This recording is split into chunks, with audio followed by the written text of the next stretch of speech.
Hey, good morning to you, everyone. Happy Friday morning, and welcome back to Morning Musings. My name is Don K. Preston. I am the president of Preterist Research Institute of Ardmore, Oklahoma. Well, it's been a while since I did any responding to the critics' videos on Friday. For a good long while, I've dedicated my Friday slot to responding to attacks on covenant eschatology, i.e., the full preterist view. Well, over the last several weeks, I've had different people contact me and tell me about Mr. Gavin OrtLund. I was not personally familiar with him, although it appears he's a very, very popular uh, figure and well read, well respected. And so different people told me that he was going to do a short series supposedly attempting at least to refute the full preterist perspective. So this will be my very first response to Mr. OrtLund. And let me say this, if Mr. OrtLund would be willing to have a formal internet debate, we can certainly set that up. Be more than happy to discuss these issues with him in a collegial manner, with respect and dignity and even friendship. He obviously does not consider full preterists to be Christians. And that, of course, is look, I understand the shock value of hearing the full preterist view. But the reality is that Christianity has struggled with eschatology historically for century upon century upon century. And what is really interesting to me is that in the modern world, and this is true going back centuries, Christianity has had about three different views. You have the amillennial view that many believe Augustine began. I don't think that's accurate, but many people ascribe the beginning of amillennialism to Augustine. Then we have the postmillennial view, and then we have the Chiliast or the premillennial view. Now, dispensationalism in its modern iteration does not go back to the first century. Premillennialism does, but there's a sharp distinction between dispensationalism, as is popularly and modernly known, versus the Chiliasm and what we would call premillennialism of the late first century. So these three views have existed side by side somewhat peacefully. There's no question that in some of the later creeds, you find postmillennialism being overtly condemned. I mean, just overtly, strongly condemned by amillennialists. And yet, by and large, you nonetheless have a quasi peaceful, somewhat peaceful coexistence with neither side just, overtly condemning the other views as truly heretical. And yet, now that full preterism is becoming extremely well known and growing, as many people acknowledge, by leaps and bounds. And, it's really interesting to me on this. I'll take just a moment for a sidebar. Doug Wilson rather sarcastically said somewhat recently, yeah, there's 14 full preterists in the world, so there's no need for me to take any of my time to mess with these people since there's only 14 of them. And they're holed up in a bunker somewhere. Well, all of a sudden now, others have stated just recently, well, yeah, preterism is growing. Now there's 100 of them. And, this kind of derisive criticism, it's almost like whistling past the graveyard. These people know that the full preterist movement is growing by leaps and bounds. Thomas Heiss even admitted this on TV a couple of years ago. That's a couple of years ago. And listen, I remember the days in of preaching at seminars in which there would be 20, 30 people. And that was good. But last year, I was privileged to speak at a seminar in Jonesboro, Arkansas. There were over 300 people in attendance, and they had to turn people away because they didn't have a facility to hold anymore. And so, when you hear these derisive remarks and criticism, oh yeah, there's 14 of them, or there are 100 of them. These few are holed up in a bunker somewhere. That kind of nonsense means nothing.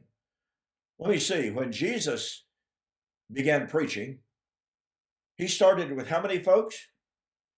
Oh yeah, 12 people. Make no mistake, full preterism is growing. It's growing by leaps and bounds, and it will continue to do so because it is the only view of eschatology that does not make apologies for what Jesus said, that does not try to explain away what Jesus said. I was listening just recently, and I'll get into my response to Mr. OrtLund momentarily. I was watching a debate between Tristan Gabriel and Sam Frost. Sam Frost, a former preterist. At one time, he accepted the temporal statements of imminence in the New Testament as valid, as objective, and that had to be dealt with by the rest of the religious Christian world. Well, now, Mr. Frost has devolved to the point where somewhat recently, a couple of years ago now, I asked him, is it your position that in the New Testament, when the biblical writers or speakers spoke of events that were non-prophetic, non-eschatological events, and they used the language of at hand, quickly, shortly, etc., that those time statements meant objective nearness, objective imminence? He said, yes, that is true. So the next question was, when those same writers, or when the New Testament writers used those same identical Greek words in the same identical parsings to speak of prophetic events, is it your position that not one of those passages, speaking of prophetic events using the same identical words that they used of non-prophetic events, is it your position that not one of those passages conveys objective imminence? And he said, that is correct. Folks, if you want to see silliness, there it is. And you'll have to excuse my bluntness. So you have all of these exact same words used of non-prophetic events, and those words of imminence convey imminence. But just because they're used of prophetic text, they cannot mean imminent. You know why he takes that position, of course. Because to accept the objective imminence of at hand, quickly, shortly, destroys his futurism. And it destroys all of the futurist paradigms. So I've only watched approximately 10 or 15 minutes of the very first video by Mr. OrtLund. And you say, well, Preston, that's not enough. Well, believe you me, I'll be watching each of his videos in depth.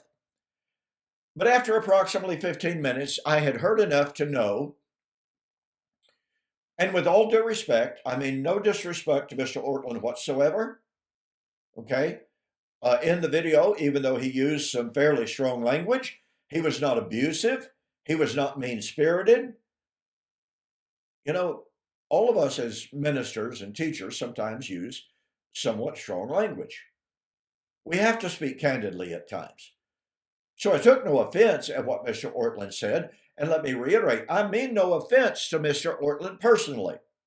I'm not questioning for one moment his sincerity and his belief. I'm challenging his belief. I'm challenging what he says. Point number one, Mr. OrtLund appeals to, quote, historical Christianity.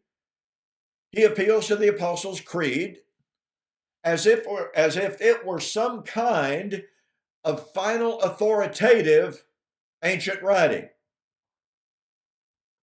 Well, it's really interesting about this. The Apostles' Creed, there are some, not many, but there are some who believe that the Apostles' Creed was actually written prior to AD 70. Huh. Well, the Apostles' Creed says that Christ will come to judge the living and the dead. Okay, so if it's true, and I say, if it is true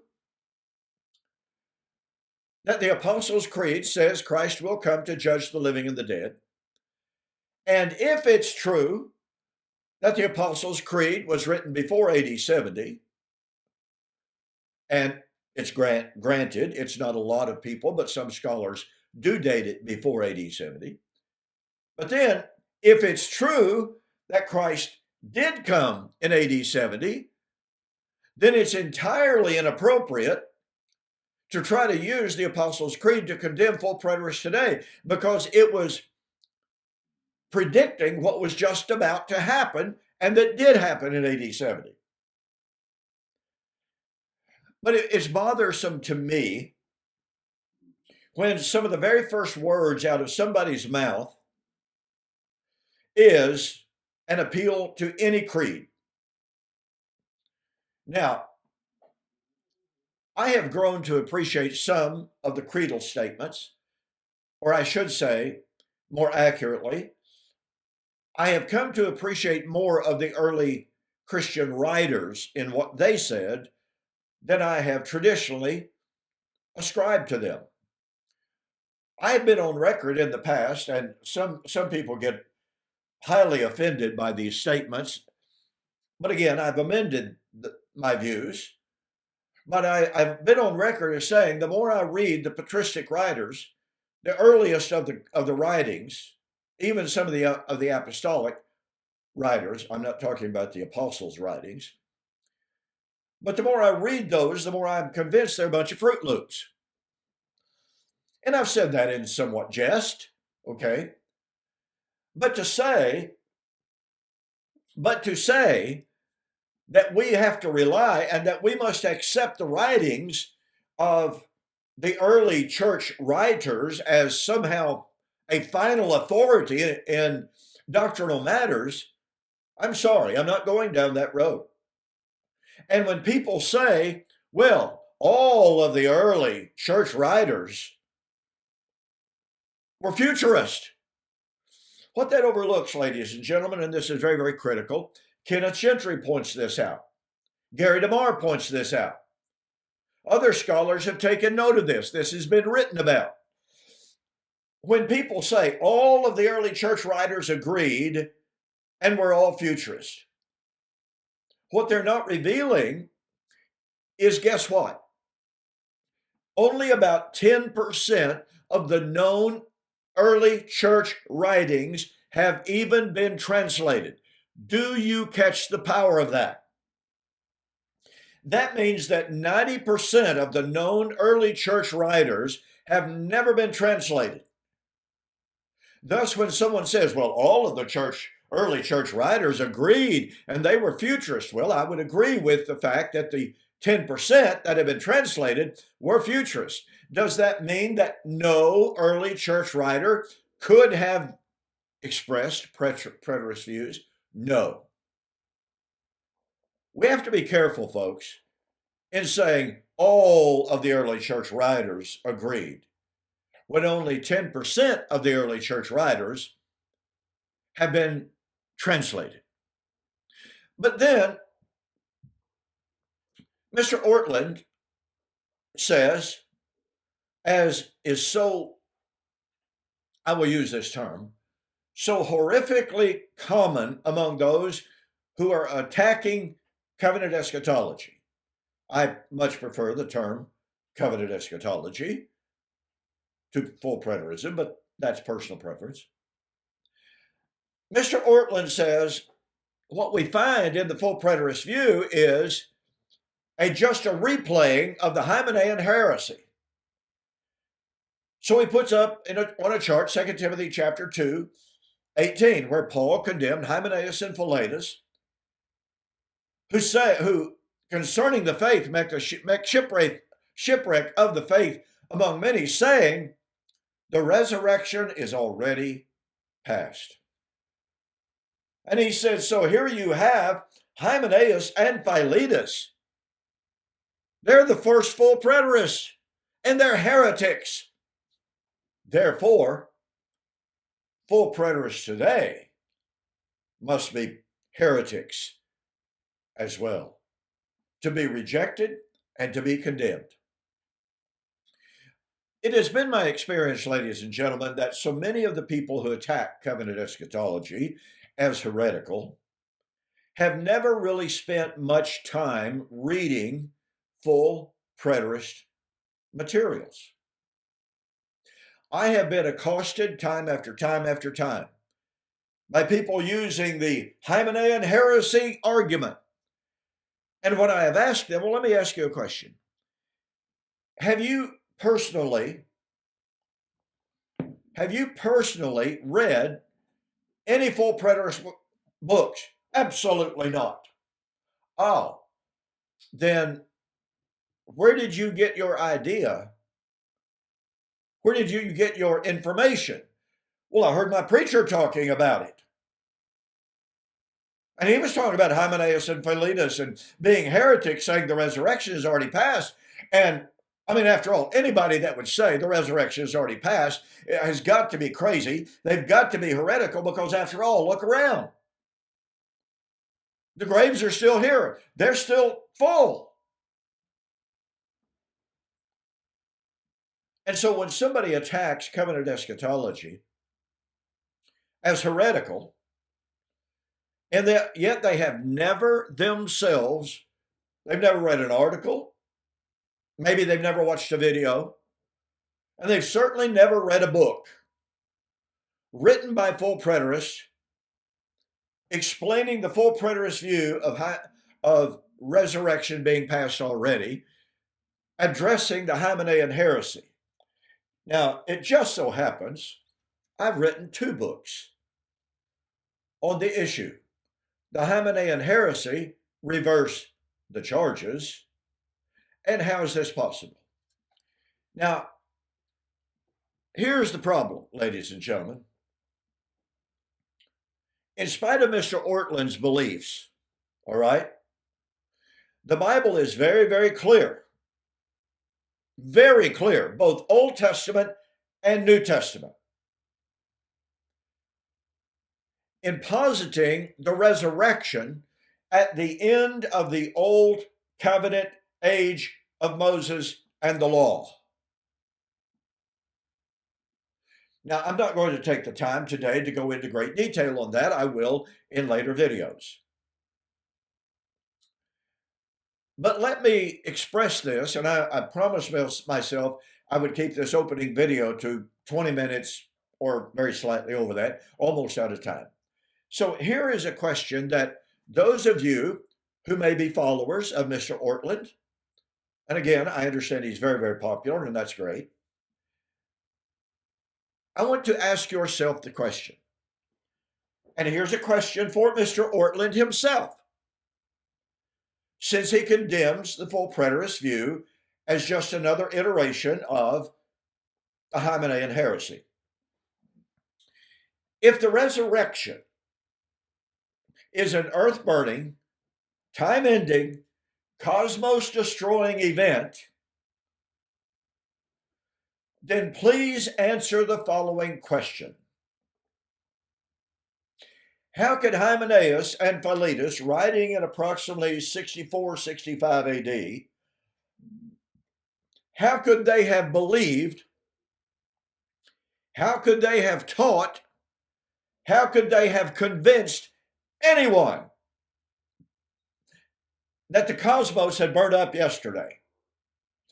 How could they convince anybody that every person who had ever died, ever been buried, ever decomposed had come out of the grave at the instantaneous destruction of the earth and the elements that are therein. Let me ask you, the viewer of this video, could I convince you that the earth burned up yesterday? Could I convince you that time ended yesterday? Could I convince you that every person who had ever died and been buried or gone into the sea and been eaten by the fish, could I convince you that every person who had ever died came out of the grave or out of the oceans yesterday or at any point of time in the past? Could I convince you of that? And you go, well, that's silly. Of course the earth didn't burn up yesterday. See, we're here. Bingo. Well, here's the deal, ladies and gentlemen. In 2 Thessalonians chapter 2, verse 1 and 2, Paul said, "Brethren, I beseech you, that you be not soon shaken in your mind, as by a spirit or by letter or an epistle, as if from us," that is, the apostles, "to the effect that the day of the Lord," you know, the day of the Lord is the time of the resurrection, "to the effect that the day of the Lord has already come." Now, the word, unfortunately, the King James renders that "is at hand." Wrong translation. The Greek word that is used there is in the Greek tense of the perfect, meaning don't let anyone convince you that the day of the Lord has come and is here. Same question. How would it be possible, ladies and gentlemen, for anyone to convince anyone? How could anyone convince you that the earth-burning, time-ending day of the Lord had happened already? You see, here's the deal, ladies and gentlemen. In 2 Thessalonians chapter 2 and in 2 Timothy chapter 2, not one time did Paul say, now look, Hymenaean and Philetus, they just do not understand the true nature of the resurrection. He never corrected that. In other words, if Hymenaean and Philetus had a distorted, wrong view of the nature of the resurrection, in other words, if Paul had a belief that the resurrection was of the physically dead raising up out of the graves at some ostensible end of time, number one, if Hymenaeus and Philetus was saying that resurrection was already past, it's ridiculous to believe that anyone could convince anybody that that had already happened. And so some have argued, well, Hymenaeus and Philetus, they were teaching a different kind of resurrection. They changed the definition. No. Paul in 2 Thessalonians chapter 2 never said one word about those who were saying the day of the Lord had already happened, teaching a wrong kind of day of the Lord. He accepts their definition of the day of the Lord, just like he accepts the definition of the resurrection of Hymenaeus and Philetus. And the only thing that he challenges is timing. Do you catch the power of that? So if Paul and Hymenaeus and Philetus believed in the same kind of resurrection, the same kind of the day of the Lord, then, ladies and gentlemen, it is specious in the extreme. It's ridiculous in the extreme to think, to believe, and to say, yeah, Hymenaeus and Philetus were teaching that the end of time and the resurrection of every human decomposed body happened last week. And yet Mr. OrtLund evidently has not given any thought whatsoever. Unless he addresses it later in the video. I'll be watching the video. I'll be watching all of his videos. In the meantime, this is his key argument to lead off his video series. Let me recommend you go to my website, donkpreston.com, Bible Prophecy, and go to the bookstore and order these two books, How Is This Possible? And the Hymenaean Heresy. You'll be glad you did. And I guarantee you, these books will rattle your cage. If you've been appealing to the Hymenaean heresy to refute covenant eschatology.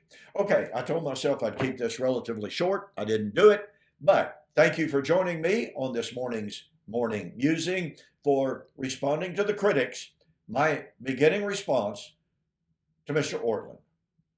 I will see you on Monday.